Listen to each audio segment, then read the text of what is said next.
শ্রীলঙ্কা আর পাকিস্তানকে হারিয়ে সিরিজ জিতলেও এখনও আলোচনায় বাংলাদেশের দল টপ অর্ডারে। বিশেষ করে মোহাম্মদ নাঈম শেখের ব্যাটিংয়ের অ্যাপ্রোচ নিয়ে সমালোচনা তুঙ্গে। 3 ম্যাচে সুযোগ পেয়েও নিজেকে প্রমাণ করতে পারেনি নাঈম। সাবেক অধিনায়ক আকরাম খান স্পষ্ট বলেছেন, প্রথম 6 ওভারে টেকনিকের চেয়ে অ্যাপ্রোচ বেশি গুরুত্বপূর্ণ, আর সেখানে পিছিয়ে ছিল নাঈম।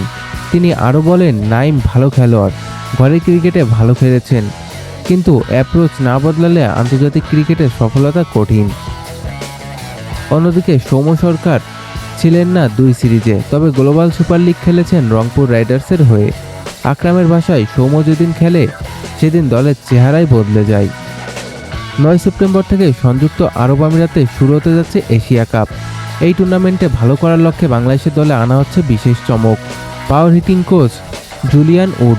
বিশ্বের নামিদামি টি-20 লিগগুলোতে কাজ করার অভিজ্ঞতা রয়েছে এই ব্রিটিশ কোচের।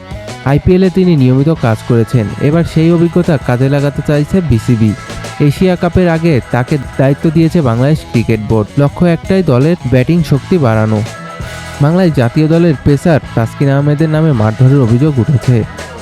অভিযোগকারী সিফাতুল রহমান সৌরভ নামের একজন ব্যক্তি জানান, তাসকিন তাকে ফোন করে ডেকে নিয়ে কিল ঘুষি মেরে শারীরিকভাবে জখম করেছেন এবং হুমকি দেন।